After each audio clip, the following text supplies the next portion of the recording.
Single ಆಗಿರ್ತಕ್ಕಂಥ ಎಲ್ಲ ಹುಡುಗರು ಕೂಡ ನಮಸ್ತೆ ಗುರು, welcome to our channel.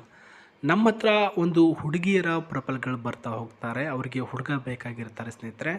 But ಏನಂದರೆ ಜಾಸ್ತಿ ಯಾಕೆ ಹುಡುಗಿರು ಕಳಿಸ್ತಾ ಇದ್ದಾರೆ ಅಂದರೆ ಅವರು ಪಾಯಿಂಟ್ ಹೇಳ್ತಾರೆ ಕೆಲವೊಂದಿಷ್ಟು, ಅಂದರೆ ಹಿಂಗೆ ಇರಬೇಕು, ಇದೇ ರೀತಿ ಮಾಡಬೇಕು, ಇದೇ ರೀತಿ ನೋಡ್ಕೊಳ್ಬೇಕು ಅಂತ. ಅದಕ್ಕೆ ಹುಡುಗರು ಕ್ಯಾನ್ಸಲ್ ಅಂತ ಹೇಳ್ತಾ ಇದ್ದಾರೆ. ಬಟ್ ಈಕೆ ನೋಡಿ ಸ್ನೇಹಿತರೆ, ಪಲ್ಲವಿ ಕೆಂಪೇಗೌಡ ನಗರದಲ್ಲಿ ವಾಸವಾಗಿರೋದು. ಕೆಂಪೇಗೌಡ ನಗರ ಬಂದುಬಿಟ್ಟು ಬೆಂಗಳೂರಿನಲ್ಲಿದೆ. ಐನೋ ಬೆಂಗಳೂರಿನಲ್ಲಿ ವಾಸವಾಗಿರೋರಿಗೆ ಗೊತ್ತಿರುತ್ತೆ. ಬಟ್ ಯಾರಾದರೂ ಬೇರೆ ಕಡೆ ಊರಿನಲ್ಲಿ ವಾಸವಾಗಿದ್ದರೆ ನಿಮಗೆ ಐಡಿಯಾ ಇರಲ್ಲ. ಬಟ್ ಅದು ಬಿಡಿ, ಸೆಕೆಂಡ್ರಿ. ಈಕೆ ಮಾಹಿತಿ ನೋಡೋಣ. ಹೆಸರು ಪಲ್ಲವಿ ಎಂ ಅಂತ, ವಯಸ್ಸು 23, ಇವಾಗ ಪ್ರಾರಂಭ ಆಗಿದ್ದು 25ರ ವಯಸ್ಸು ನಡೀತಾ ಇದೆ ಅಂತ ಹೇಳಿದ್ದಾರೆ. ಆನ್ಲೈನಲ್ಲಿ ಒಂದು ಫ್ಯಾಷನ್ ಸ್ಟೋರ್ ಇಟ್ಕೊಂಡಿದ್ದಾರೆ, ಅಂದರೆ ಕಸ್ಟಮರ್ ಸಪೋರ್ಟ್. ಇವಾಗ ನೋಡಿ, ಒಂದು ಶಾಪ್ನಲ್ಲಿ ಇದು ನಂಗೆ ಆರ್ಡ್ರ್ ಮಾಡ್ತಾ ಇದ್ದೀನಿ ಅಂದರೆ ಒಂದು ಶಿಫ್ಟ್ ಆಗುತ್ತೆ, ಅಲ್ಲಿಂದ ಆರ್ಡ್ರ್ ಆಗುತ್ತೆ, ಅಲ್ಲಿಂದ ಪಾಸ್ ಆಗಿ ಡೆಲಿವರಿ ಆಗುತ್ತೆ. ಈ ಒಂದು ಎಸ್ಟಿಮೇಟ್ಗೆ ಸಂಬಂಧಿಸಿದಂತೆ ಪ್ರಸ್ತುತ ಇದೊಂದು ಸ್ಟೋರೇಜಲ್ಲಿ ಕೆಲಸ ಮಾಡ್ತಕ್ಕಂಥ ಈಕೆ 18,000 ರೂಪಾಯಿ ಸಂಬಳ ಬರ್ತಾ ಇದೆ.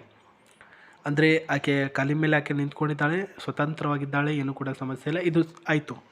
ಇವಾಗ ಸ್ವಭಾವ ಯಾವ ರೀತಿ ಇದೆ? ಮಾಡ್ರನ್ ಇದ್ದಾರೆ, ಅಂದರೆ ಡ್ರೆಸ್ಸಿಂಗ್ನಲ್ಲಿ ಜೀನ್ಸ್ ಪ್ಯಾಂಟ್ ಹಾಕ್ಕೊಳ್ತಾರೆ, ಅವಾಗವಾಗ ಸಾರಿ ಉಟ್ಕೊಳ್ತಾರೆ, ಇಲ್ಲಾಂದರೆ ಹಾಪ್ ಕುರ್ತಾ ಹಾಕ್ಕೊಳ್ತಾರೆ. ಸಿಂಪಲ್ ಮಿಕ್ಸ್, ಅಂದರೆ ಅಡುಗೆ ವಿಚಾರ ಆಗಿರಲಿ, ಮನೆತನದ ಸಂಬಂಧ ವಿಚಾರ ಆಗಿ ಚೆನ್ನಾಗಿದೆ. ಮಿತವಾಗಿ ಮಾತಾಡ್ತಾರೆ, ಆಯಿತಾ. ಮಾತು ಸ್ವಲ್ಪ ಕಡಿಮೆ ಆಗಿದ್ದರೂ ಕೂಡ ಅರ್ಥಗರ್ಭಿತವಾದ ಮಾತಾಡ್ತಾರೆ ಅಂತ ಹೇಳಿದ್ದಾರೆ. ತಂದೆಯವರು ಒಂದು ಖಾಸಗಿ ಕಂಪನಿಯಲ್ಲಿ ತಂದೆ ಕೆಲಸ, ತಾಯಿಯವರು ಗೃಹಿಣಿ, ತಮ್ಮನವರು ಪದವಿ ಓದ್ತಾ ಇದ್ದಾನೆ ಅಂತ ಮಾಹಿತಿ ಕೊಟ್ಟಿದ್ದಾರೆ. ಅರ್ಥ ಆಯ್ತಾ ನಿಮಗೆ?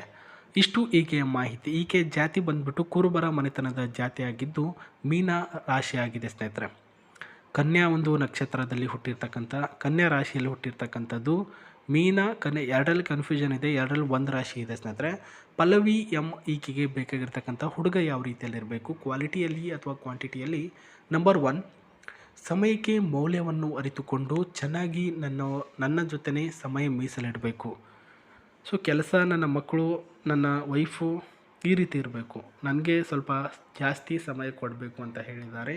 ಆ್ಯಂಡ್ ಅದೇ ರೀತಿಯಲ್ಲಿ ಪ್ರಸ್ತುತ ವಯಸ್ಸಿನ ಅಂತರ 2ರಿಂದ 5 ವರ್ಷ ಇದ್ದರೂ ಕೂಡ ಪರವಾಗಿಲ್ಲ, ಜವಾಬ್ದಾರಿ ಮನಸ್ಸು ಇರಬೇಕು ಅಂತ ಹೇಳಿದ್ದಾರೆ. ಯಾವ ರೀತಿಯ ಜವಾಬ್ದಾರಿ ಮನಸ್ಸು ಅಂತ ಅರ್ಥ ಆಗಲಿಲ್ಲ ಅಲ್ವಾ? ನಮ್ಮ ಸಂಸಾರ ನಡೆಸುವುದಕ್ಕೆ ಏನೆಲ್ಲ ಇರಬೇಕು, ಏನೆಲ್ಲ ಮಾಡಬೇಕು ಅನ್ನೋ ಥರ ಒಂದು ಜವಾಬ್ದಾರಿ ಇರುತ್ತೆ ಸ್ನೇಹಿತರೆ. ವಿಶೇಷ ದಿನಗಳನ್ನು ಮರೆಯೋದಕ್ಕೆ ಹೋಗಬಾರ್ದು. ಅಂದರೆ ವಿಶೇಷ ದಿನಗಳಂದರೆ ಬರ್ತ್ಡೇ ಆಗಿರಲಿ, ನಮ್ಮ ವೆಡ್ಡಿಂಗ್ ಆ್ಯನಿವರ್ಸರಿ ಆಗಿರಲಿ, ಮತ್ತು ಇನ್ನಷ್ಟು ವಿಚಾರ ಕೆಲವೊಂದಿಷ್ಟು ಪರ್ಸ್ನಲ್ ಆಗಿರ್ತಕ್ಕಂಥದ್ದಾಗಿರಲಿ, ಅದೆಲ್ಲನೂ ಕೂಡ ಮರೆಯೋಕ್ಕೆ ಹೋಗಬಾರ್ದು ಅಂತ ಹೇಳಿದ್ದಾರೆ. ಬ್ಯುಸಿ ಇದ್ದರೂ ಕೂಡ ಸಂಪರ್ಕ ಕಡಿತ ಮಾಡುವುದಕ್ಕೆ ಹೋಗಬಾರ್ದು. ಅಂದರೆ ಇವಾಗ ನೀವೊಂದು ಕಂಪ್ನಿಯಲ್ಲಿ ಕೆಲಸ ಮಾಡ್ತೀರಾ, ನೀವು ಎಲ್ಲರೂ ಟೂರ್ ಹೋಗ್ತೀರಾ, ಬ್ಯುಸಿ ಇರ್ತೀರಾ, ಹಾಗಂತ ಕಾಲ್ ಮಾಡೋಕ್ಕಾಗಲ್ಲ, ಮೆಸೇಜ್ ಮಾಡೋಕ್ಕಾಗಲ್ಲ ಅಂತ ಅನ್ನೆಸೆಸರಿ ಎಲ್ಲ ಹೇಳಕ್ಕೆ ಹೋಗಬಾರ್ದು. ಜೊತೆಯವನಿಗೆ ಒಳ್ಳೆಯ ಒಂದು ಪ್ರಾಮುಖ್ಯತೆ ಕೊಡುವಂತಹ ಒಳ್ಳೆ ವ್ಯಕ್ತಿತ್ವ ನಿಮ್ಮದಾಗಿರಬೇಕು ಅಂತ ಹೇಳಿದ್ದಾರೆ. ಆ್ಯಂಡ್ ಒಳ್ಳೆಯ ಒಂದು ವ್ಯಕ್ತಿತ್ವ, ಒಳ್ಳೆಯ ಒಂದು ಪ್ರಾಮುಖ್ಯತೆ, ಹುಡುಗಿಗೆ ರೆಸ್ಪೆಕ್ಟು, ಕೇರಿಂಗು, ಪ್ರೀತಿ, ವಿಶ್ವಾಸ ಕೊಟ್ಟರೆ ಈಕೆ ನಿಮ್ಮ ಪಕ್ಕ ಖಂಡಿತ ಬರ್ತಾಳೆ, ಮದುವೆ ಆಗ್ತಾಳೆ. ಆಯ್ತಪ್ಪ, ಎಲ್ಲನೂ ಕೂಡ ಕೊಡ್ತೀವಿ. ಇವಾಗ ಇವ್ರನ್ನ ಮದುವೆ ಆಗಬೇಕು ಅಂದರೆ ಏನು ಮಾಡಬೇಕು? ಏನಿಲ್ಲ, ಕೆಳಗಡೆ ವಿಡಿಯೋದ ಕೆಳಗಡೆ ಡಿಸ್ಕ್ರಿಪ್ಷನಲ್ಲಿ ಈ ಪ್ರೊಫೈಲ್ ಕಳಿಸಿರ್ತಕ್ಕಂಥ ಬ್ರೋಕರ್ ಅವರ ಜಿಮೇಲ್ ID ಕೊಟ್ಟಿದ್ದೇನೆ ನಾನು. ಆ ಒಂದು ಬ್ರೋಕರ್ ID ನೀವು ಪ್ರಸ್ತುತ ಒಂದು ಮೆಸೇಜ್ ಮಾಡಿದ್ರೆ ಅವರು ಫುಲ್ ಇನ್ಫಾರ್ಮೇಷನ್ ನಿಮಗೆ ಕೊಡ್ತಾರೆ ಆ್ಯಂಡ್ ಏನೆಲ್ಲ ಮಾಡಬೇಕು ಅಂತ ಹೇಳ್ತಾರೆ. ಸೊ ಈ ಒಂದು ಕಾರು ಒಂದು ಸಲ ಕಣ್ಣು ತುಂಬ ನೋಡ್ಕೊಂಡು ಬಿಡಿ. ಯಾಕಂದರೆ ನಿಮಗೆ ಇದು ಕಾರು ಕೊಡ್ತಕ್ಕಂಥದ್ದು ಅವರು ಏನಕ್ಕೆ ಕೊಡ್ತಾ ಇದ್ದಾರೆ ಗಾಯ್ಸ್? ವರದಕ್ಷಿಣೆ ಅಂತ ಇರುತ್ತೆ. ಹೆಣ್ಣು ಹೆತ್ತೋರು ಪ್ರಸ್ತುತ ಕೊಡಬೇಕಾಗಿರ್ತಕ್ಕಂತಹ ಒಂದು ಡೌರಿಯಾಗಿರ್ತಕ್ಕಂಥ ಶಾಸ್ತ್ರ ಇದು. ಈಗಿನ ಒಂದು ಕಾಲದಲ್ಲಿ ಬಂಗಾರ ಅಂತ ಕೊಡೋಕ್ಕೆ ಹೆಣ್ಮಕ್ಳಿಂದ ಆಗೋದೇ ಇಲ್ಲ, ಆಯಿತಾ. ಜನರೇಷನ್ ಯಾವ ರೀತಿ ಇದೆ ಸ್ನೇಹಿತರೆ, ಅಂದರೆ ಜನರೇಷನಲ್ಲಿ ಪ್ರಸ್ತುತ ಯಾವ ರೀತಿಯಲ್ಲಿದೆ ಅಂದರೆ, ಒಂದು ಬಂಗಾರ ಅಂದು 1,50,000 ರೂಪಾಯಿ ಅಂದರೆ ಏನು ಗುರು, ತಮಾಷೆ ಮಾತಾ? ಆಗೋದೇ ಇಲ್ಲ. 10 ಗ್ರಾಮ್ ಅಂತಂದರೆ ಒಂದು ಎಳೆ ದಾರನೂ ಕೂಡ ಆಗಲ್ಲ. ಅಂಥದ್ರಲ್ಲಿ ಒಂದು 10 ಲಕ್ಷ ಕೊಟ್ಟು ಬಂಗಾರ ಮಾಡಿಸೋದಕ್ಕಿಂತ ಮುನ್ನ ಒಂದು ಕಾರನ್ನೇ ಗಿಫ್ಟ್ ಕೊಟ್ಟರೆ ದೊಡ್ಡದಾಗೂ ಕೂಡ ಅನಿಸುತ್ತೆ, ಎಲ್ಲಾದರೂ ಓಡಾಡೋದು ಕೂಡ ಅನಿಸುತ್ತೆ, ಮತ್ತು ಆರಾಮಾಗಿ ಕೂಡ ಇರ್ಬೋದಲ್ವಾ. ಇದೊಂದು ಒಳ್ಳೆಯ ಲಕ್ಸುರಿ ಆಗಿರ್ತಕ್ಕಂತಹ SIV ಕಾರ್ ಆಗಿರ್ತಕ್ಕಂಥದ್ದು. ಇದು ನಿಮಗೆ ಸಿಗ್ತಕ್ಕಂಥದ್ದು. ಇದರ ಇನ್ಫಾರ್ಮೇಷನ್ ನಾನು ನಿಮಗೆ ಕೊಡ್ತಾ ಹೋಗ್ತೀನಿ ನೋಡಿ ಸ್ನೇಹಿತರೆ. One of the best sizes luxury car and ಒಳ್ಳೆಯ ಒಂದು ಡಿಸೈನಬಲ್ ಕಾರ್, ಮ್ಯಾಕ್ಸಿಮಮ್ ಕಂಫರ್ಟ್ ಉಳ್ಳಂತಹ ಕಾರ್ ಇದು.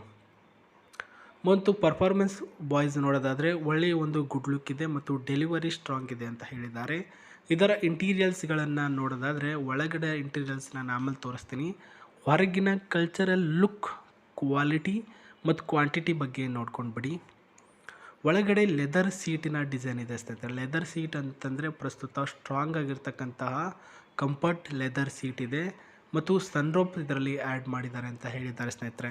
ಸನ್ರೋಪ್ with leather seats and advanced futures ಇದರಲ್ಲಿ ಒಂದು ಎಕ್ಸ್ಟ್ರಾ ಆ್ಯಡ್ ಮಾಡಿದ್ದಾರೆ ಅಂತ ನಮಗೆ ಮಾಹಿತಿ ಇದೆ.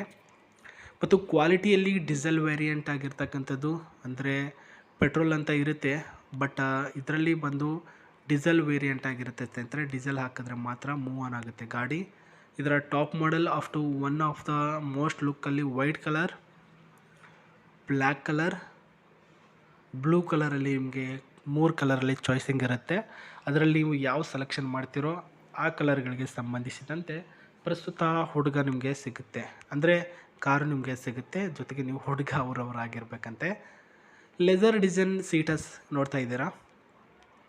ಸೊ ತುಂಬ ಸ್ಟ್ರಾಂಗಲ್ಲಿ ಇರ್ತಕ್ಕಂಥ ಲೆದರ್ ಡಿಸೈನ್ ಆಗಿರ್ತಕ್ಕಂಥದ್ದು. ಇದು ಇಂಟೀರಿಯಲ್ಸ್ ನೋಡಿರಿ ಎಷ್ಟೋ ಸ್ಟ್ರಾಂಗ್ ಇದೆ. ಅದು ಇದು ಮಾಡ್ತೀವಲ್ಲ ನಾವು, ಏನೋ ಸೀಟ್ ಅದು ಒಂದು ಕಬೋರ್ಡ್ ಮಾಡಿಸ್ತೀವಲ್ಲ, ಆ ರೀತಿ ಪ್ಲೌಡ್ ಇರ್ತಕ್ಕಂಥ ಡಿಸೈನಲ್ಲಿ ಮಾಡಿದ್ದಾರೆ. ಸಖತ್ ಸ್ಟ್ರಾಂಗು ಮತ್ತು ಸಖತ್ ಸ್ಮೂತು. ಮತ್ತು ಇದರ ಟಚ್ ಸ್ಕ್ರೀನ್ ಆಗಿರ್ತಕ್ಕಂತಹ ಒಂದು ಸ್ಕ್ರೀನ್ 3.8 ಇಂಚಸ್ಸಿನ ಒಂದು ಇಂಚಸ್ಸೇನೋ ಸೆಂಟಿಮೀಟ್ರಲ್ಲಿ ಇದೆ ಅಂತ ಹೇಳಿದ್ದಾರೆ. ಸ್ಟೇರಿಂಗ್ ಇದೆ. ಇದರ ಟಾಪ್ ಸ್ಪೀಡ್ಗಳಿಗೆ ಸಂಬಂಧಿಸಿದಂತೆ 120 ಅಥವಾ 110 ಅಂತ ಏನೋ ಇದೆಯಂತೆ ಟಾಪ್ ಸ್ಪೀಡ್. ಅಷ್ಟೇ ಮ್ಯಾಟ್ರ್ ಆಗೋದು, ಅಷ್ಟರಲ್ಲಿ ಮುಗಿಸ್ತಾರೆ ಅಂತ ಹೇಳಿದ್ದಾರೆ ಸ್ನೇಹಿತರೆ.